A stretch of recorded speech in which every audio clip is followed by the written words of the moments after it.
Hola, saludos, gracia y paz.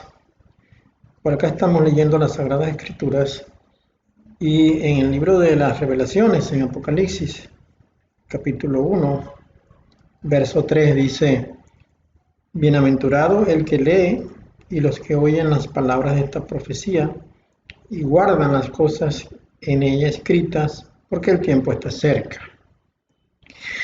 Y uno reflexiona sobre este punto y siente cierto temor porque en este momento los escritos disponibles para la mayoría, que son nuestras Biblias, corren el riesgo de haber sido adulteradas, cambiadas, ¿no? Y por ello será que el apóstol Pedro dijo, por ejemplo, en la primera carta, capítulo 2, versículo 2, dice: por consiguiente, despójense de toda malicia, todo engaño, hipocresía, envidia y de todas las palabras malignas. Sean como bebés recién nacidos, sedientos por la leche pura de la palabra, para que por ella puedan crecer hacia salvación. En otras versiones, sobre todo en la Reina Valera, en lugar de leche pura dice la leche no adulterada. Quizá esta palabra sea más precisa para definir lo que podría estar ocurriendo en este tiempo. El apóstol Pablo también dijo, por ejemplo, en la primera carta a Timoteo, capítulo 6, versículos 3 y 4, dice: si alguno enseña diferente y no está de acuerdo con los preceptos sólidos de nuestro Adón Yahshua HaMashiach y con la verdad conforme a Kedushá, está hinchado con vanidad y no entiende nada. Dice que hay Pablo define la porción o la palabra escrita como sana doctrina, es decir, la verdadera doctrina, y cuando dice sana es porque probablemente haya doctrinas malas, doctrinas enfermas, y sobre esto hay que prestar mucha atención. Otro escrito de Pablo dice: proclama la palabra, tenla a mano, tanto si el momento es propicio o no, convence, censura y exhorta con enseñanza y paciencia inagotable. Pues el tiempo está cerca, cuando la gente no tendrá paciencia para la enseñanza sólida, sino que abastecerán sus pasiones y reunirán para sí mismos, alrededor de ellos, maestros que enseñen lo que sus oídos tengan comezón para oír. Se apartarán de oír la verdad y se volverán a un lado para oír fábulas. Esto es porque se viene un tiempo, y ya ese tiempo está aquí, en que lo que tengamos a la mano, que nos digan que es la palabra de Dios, estaría ajustada a lo que la gente quiere oír, a lo que la gente quiere escuchar. Y nada más adecuado en este tiempo, cuando hay tantas doctrinas que no están en las Sagradas Escrituras, que pertenecen a los hombres, que han permeado el mundo, que han llenado el mundo. Sobre esto hay que prestar mucha atención, sobre todo cuando no estamos leyendo un texto que provenga del original, sino que tenemos a la mano una versión modificada, adaptada a los intereses de cada quien, porque hoy en día ciertamente hay Biblias que son para cada oído, para cada corazón.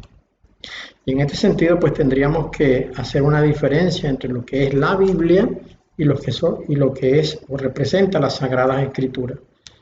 Hay una diferencia entre ellas, porque la Biblia es un libro manejado por editoriales y manipulado, en tanto que las Sagradas Escrituras mantienen el escrito original. Pablo nos sigue diciendo, por ejemplo: tú explica qué tipo de comportamiento tiene que ir unido a la sana enseñanza. La sana enseñanza, porque hay una enseñanza que está enferma, que está mala, y a ellos nos advirtieron que en nuestros tiempos habría gente que introduciría doctrinas de demonios, las cuales vendrían incluidas inclusive en nuestros sagrados escritos. El Señor Yahshua enseñó lo siguiente: Él dijo: miren, yo vengo muy pronto, Bendita es la persona que obedece las palabras de esta profecía escritas en este libro. Y ya como leímos al principio, también se nos dijo que era bendito aquel que oía las palabras escritas en el libro que tenían que ver con la profecía revelada. El mismo Señor dijo, por ejemplo, en el capítulo 22 del libro de Revelaciones, dice, yo advierto a todos los que oyen las palabras de la profecía en este libro, que si alguno le añade, Yahweh le añadirá las plagas escritas en este libro, y si alguno le quita algo a las palabras del libro de esta profecía, Yahweh quitará su parte del árbol de la vida y de la ciudad santa, como es descrita en este libro. Esto aparece en el libro de Revelaciones, capítulo 22, versículos 18 y 19. Y sobre que pudiéramos tener una palabra adulterada, hay mucho que decir. Por ejemplo, hay un rol, un papel que se le puede sonsacar al trabajo de los escribas, que es ciertamente destructivo. El Señor Dios Todopoderoso, en Jeremías capítulo 8, versículo 8, dice, ¿cómo podéis decir somos sabios? La ley de Yahweh está con nosotros, cuando la pluma engañosa del escriba la ha convertido en mentira. Pongamos mucha atención a esto. La pluma engañosa del escriba la ha convertido en mentira. Pero ¿quiénes eran los escribas? Veamos. Los escribas, nos dice este recurso de internet que está en Wikipedia, dice, eran copistas de las escrituras hebreas, muy cuidadosos en su trabajo y les aterraban los errores. Con el transcurso del tiempo se hicieron extremadamente meticulosos hasta el grado de que no solo contaban las palabras copiadas, sino incluso las letras. Pero más abajo nos dice, sin embargo, a pesar de este cuidado extremo por evitar errores involuntarios, con el transcurso del tiempo, los soferim, que así era como se conocía a los escribas, porque es la palabra hebrea que define a escriba, es sofer. Entonces, con el transcurso del tiempo, los soferim empezaron a tomarse libertades, introduciendo cambios en el texto. Cambiaron el texto hebreo primitivo en 134 pasajes a fin de que se leyese Adonai en lugar de Yahweh. En otros pasajes se utilizó como sustituto la palabra Elohim. Muchos de los cambios que hicieron los soferim se debieron a un espíritu supersticioso con relación al nombre divino y también para evitar antropomorfismos, es decir, atribuir a Dios atributos humanos. Los masoretas, nombre por el que se llegó a conocer a los copistas siglos después del ungido, se dieron cuenta de las alteraciones que habían hecho los soferim y las registraron en el margen o al final del texto hebreo. Estas notas marginales llegaron a conocerse como la Masora. Tal parece que los escribas tenían como propósito principal eliminar el nombre de Dios, el nombre de Yahweh, eliminarlo de los escritos y sustituirlo por otras palabras como por ejemplo Adonai, que significa Señor, y aún peor Elohim, que significa dioses. La intención de ellos era que el nombre del Señor no fuera conocido. Y entendemos esto porque su propósito era que ninguna persona conociera el nombre de Dios para que no le diera el debido tributo y honor que el nombre de Dios merece, además para que las personas no conocieran la promesa, la poderosa promesa que está asociada al nombre de Dios Todopoderoso. Y esto tiene su razón de ser. Veamos. Los escribas son descendientes de Caín. En el libro primero de Crónicas, capítulo 2, versículo 55, podemos leer lo siguiente.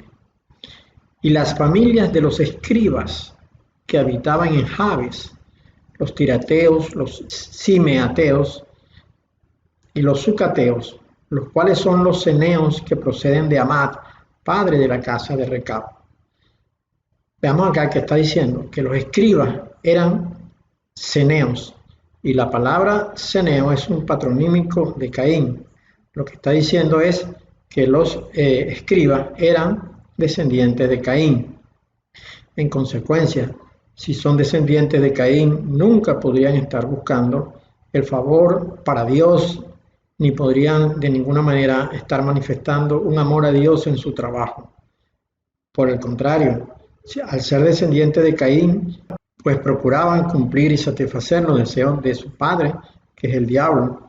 En consecuencia, la intención de ellos de eliminar el nombre de Dios y colocar un sustituto no tenía en ninguna manera la intención de respetar la voluntad de Dios, sino buscaban que el creyente no conociera el nombre verdadero, porque el propósito del diablo siempre ha sido ocultar a Dios, esconder a Dios y que la gente no le conozca. Por esta razón el Señor Yeshua confrontó a los escribas. Dice Mateo 23, 1-3, dice: entonces Yeshua se dirigió a la gente y a sus talmidín, sus discípulos. Les dijo: los maestros de la Torá, que son los escribas, y los perushim, que son los fariseos, se sientan en la silla de Moshe. En otras porciones dice en la cátedra de Moshe, es decir, en el lugar donde Moisés enseñaba.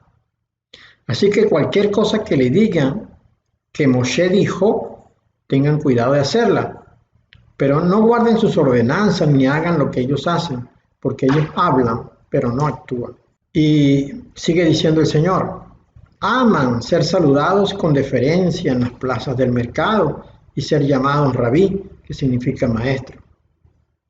Y ya de último, en ese mismo capítulo, en el versículo 33 dice: ustedes son serpientes, hijos de serpientes.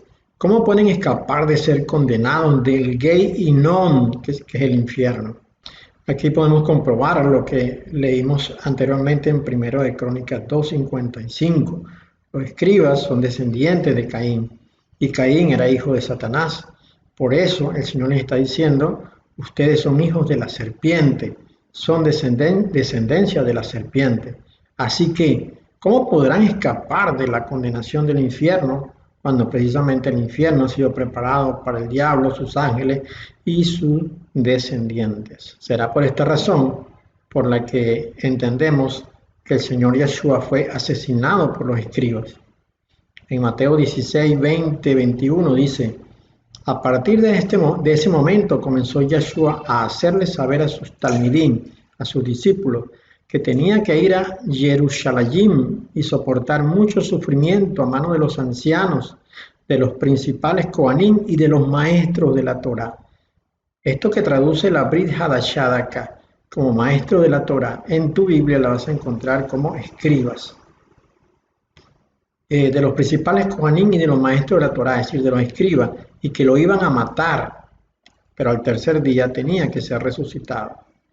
Y lo mismo nos dice en Mateo 20, dice: cuando Yeshua subía a Jerusalén, llamó a los 12 talmidín aparte, y mientras iban de camino les dijo: nosotros ahora vamos a subir a Jerusalén, donde el Ben Ha-Adam será entregado a los Kohanim y los maestros de la Torá. Ellos los condenarán a muerte y lo entregarán a los Goyim, es decir, a los gentiles. Se burlarán de él, lo golpearán y lo ejecutarán en la estaca como a un criminal. Ellos, los escribas, los maestros de la Torá. Tenemos que entender esto, tenemos que razonar sobre esto. Los maestros de la Torá eran precisamente los enemigos de Yeshua. Los escribas eran los enemigos de Yeshua. Y como el Señor Yeshua fue muy claro con ellos, ellos decidieron matarle. Así que si ellos mataron al Señor, ¿cuánto más no harán con nosotros si quieren que nosotros desconozcamos las Sagradas Escrituras? Ahora quiero mostrarles lo que en este tiempo está sucediendo.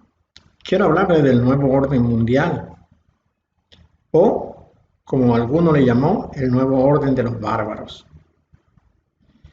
En los años 60 hubo una reunión en un restaurante de Filadelfia, donde un médico de mucho prestigio, el doctor Richard Dunegan, expuso delante de otros médicos pediatras lo que en principio parecía que iba a ser una charla médica, pero que luego se convirtió en una instrucción, en una enseñanza para mostrarle a estos médicos lo que sería el nuevo orden mundial. Fue una reunión muy larga en la que no se permitió tener ninguna forma de grabar, ni tener lápiz ni libreta, tampoco sacar fotografía. Sin embargo, uno de los médicos que acudió a aquella cita memorizó lo que ocurrió allí y 20 años después grabó unos cassettes, porque fue en 1980, y en esos cassettes quedó grabado parte de lo que ocurrió en la reunión. En una parte de la exposición del nuevo orden mundial dice lo siguiente: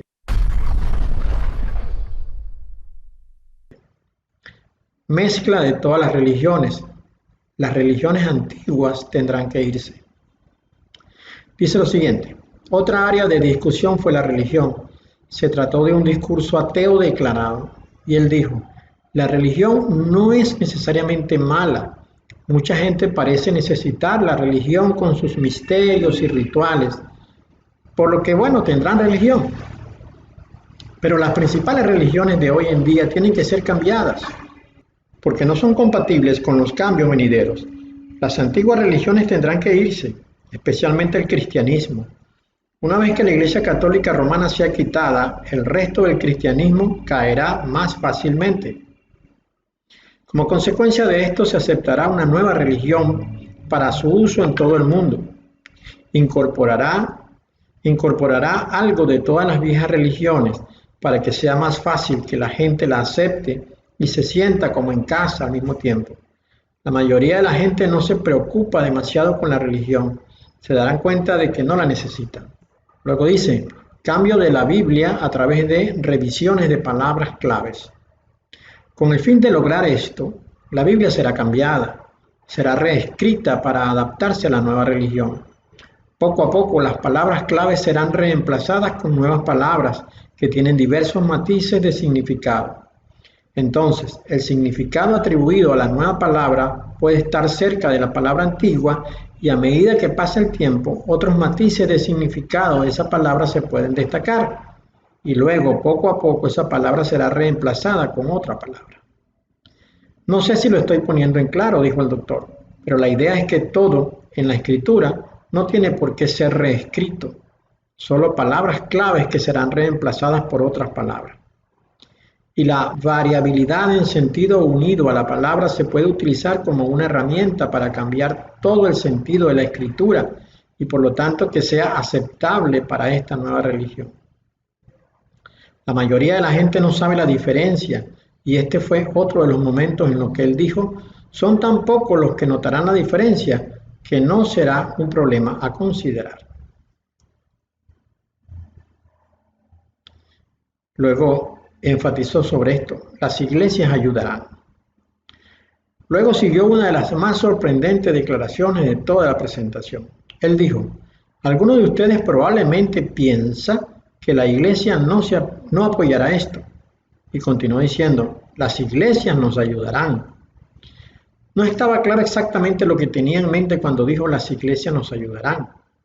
En retrospectiva, creo que unos pocos de nosotros pudimos entender lo que podría haber significado en este momento. Recuerdo que entonces pensé: no lo haré. Y recordé las palabras del Señor cuando dijo a Pedro: tú eres Pedro, y sobre esta roca edificaré mi iglesia, y las puertas del infierno no prevalecerán contra ella. Pero él dijo que algunas personas en las iglesias ayudarán, y ciertamente en los últimos 20 años hemos visto como algunas personas en las iglesias sí han ayudado. Pero también sabemos que las palabras de nuestro Señor se mantendrán y las puertas del infierno no prevalecerán.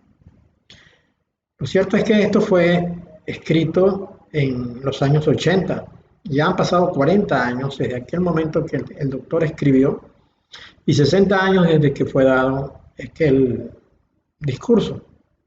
Y ciertamente desde aquel momento han salido más de 1000 versiones diferentes de la Biblia, que hoy en día se llaman revisiones, pero que tienen, además del cambio de las palabras que fue anunciado, tienen escritos adicionales que tuercen la mente, modifican el criterio del que está leyendo.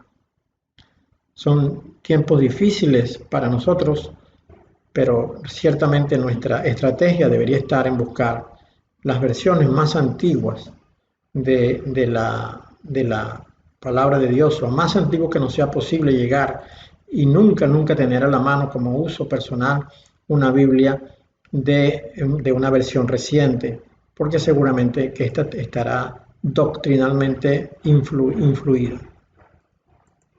Uno de estos casos, por ejemplo, es la nueva versión internacional. La nueva versión internacional escrita o impresa y distribuida por la editorial Zondervan, propiedad de Rupert Murdoch, tiene una clara intención de modificar escritos. Algunas veces los modifica, otras veces elimina palabras, y con esto pues está buscando cumplir este propósito. Rupert Murdoch es uno de los más fieles y poderosos participantes de la élite mundial, de la bestia que gobierna el mundo, y es un hombre propietario de una gran cantidad de periódicos de prestigio en el mundo. Son periódicos al servicio de la élite para poner la información de la élite y llegar a adoctrinar al mundo a través de sus escritos. Él posee la editorial Zondervan, que es la que ha impreso la nueva versión internacional,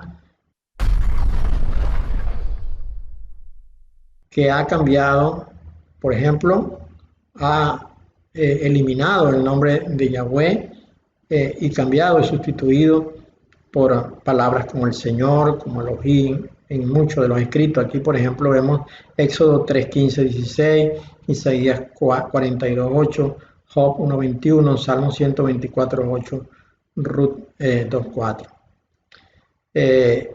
Versículos de los que dice la nueva versión internacional que no aparecen en el texto base que usaron para escribirla. Los editores de la nueva versión internacional afirman que en el Textus Criticus, texto que usaron para la nueva versión internacional, no aparecían estos versos. Mateo 12:47, Marcos 16:9-20, Lucas 22:44, Lucas 22:43, y que por eso los quitaron. Aquí podemos ver la manipulación que ellos están diciendo. Versículos removidos completamente al pie de página y también borrados en la Biblia de los testigos de Jehová.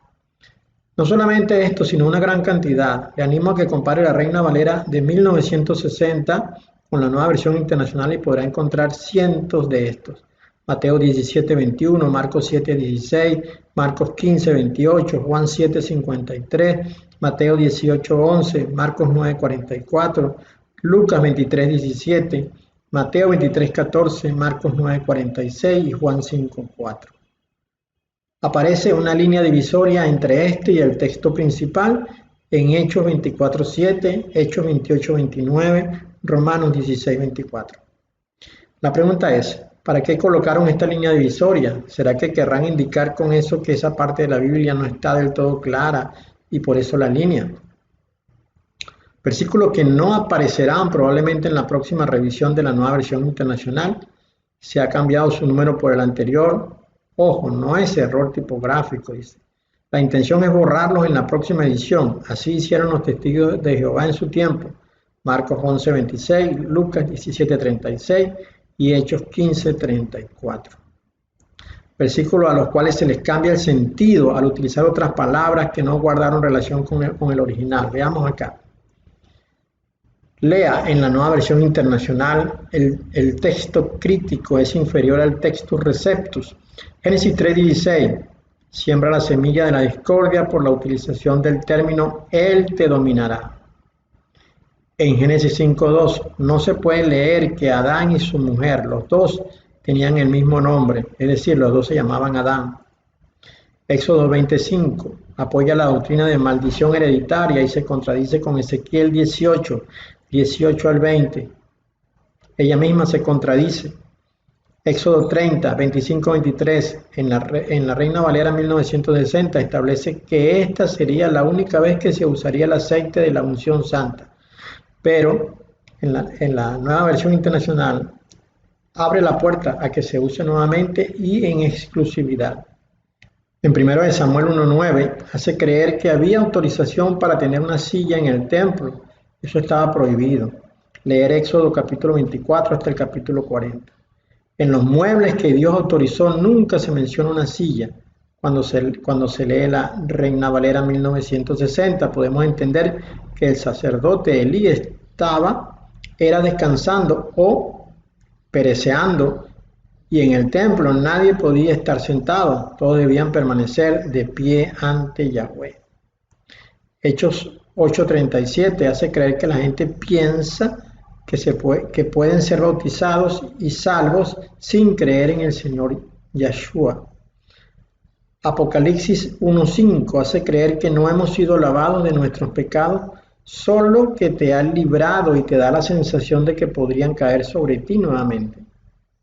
Juan 2:4 hace creer que Yahshua no estaba en desacuerdo directo con María, desviando al objeto de su reproche, quitándolo de ella y poniéndolo en el asunto en particular. Juan 17:6 y Juan 17:26 no deja interpretar que Yahshua conocía la pronunciación del nombre del Padre y que se lo había pronunciado a sus discípulos. Primera de Juan 5:20 cambia la afirmación de que Yahshua es Dios y los muestra como dos seres diferentes. Hebreos 7:8 no se puede aceptar lo que dice, pues no tiene base. De plano se dice que Melquisedec recibe los diezmos, y en la Reina Valera 60 se interpreta que quien los recibe es Yahshua el ungido. La Nueva Versión Internacional llama a Yahshua Lucifer. Isaías 14:12. ¿Cómo has caído del cielo, lucero de la mañana? Tú que sometías a las naciones, has caído por tierra. Decías en tu corazón, subiré hasta los cielos, levantaré mi trono por encima de las estrellas de Dios. Gobernaré desde el extremo norte, en el monte de los dioses. Subiré a la cresta de las más altas nubes, seré semejante al Altísimo. Pero ha sido arrojado al sepulcro, a lo más profundo de la fosa. Apocalipsis 22:16. Yo, Yahshua, he enviado a mi ángel para darle a ustedes testimonio de estas cosas que conciernen a la iglesia. Yo soy la raíz y la descendencia de David, la brillante estrella de la mañana. Segunda de Pedro 1:19. Esto nos ha confirmado la palabra de los profetas, a la cual ustedes hacen bien en prestar atención, como a una lámpara que brilla en un lugar oscuro hasta que despunte el día y salga el lucero de la mañana en sus corazones. Apocalipsis 2:28. También le daré la estrella de la mañana. Textos mutilados y el resto puesto al pie de la página. Primero de Juan 5:7, Marcos 8:26. Así pues que debemos entender que estamos en momentos muy difíciles, que el libro que tenemos en nuestras manos, este texto, ha sido manipulado por las editoriales. Las editoriales lo imprimen y te lo venden, pero ¿cómo te consta a ti de que las palabras no fueron cambiadas, de que los textos no fueron mutilados, o de que a otras palabras se le dio una desorientación con intención? Es pues entonces menester que cada uno de nosotros sea suficientemente sabio y diligente para buscar la verdad en la palabra de Dios, tratando e investigando permanentemente y tratando de encontrar los escritos más antiguos. En las redes, en la internet, hay todavía posibilidad de encontrar los escritos antiguos. Hay Biblias que se ajustan a las primeras versiones. Hay Biblias reformadas que han corregido el nombre y han puesto el nombre correcto. Te invito pues a que seas astuto, diligente y no negligente en buscar la verdad. Este es el tiempo de hacerlo. Dios te bendiga.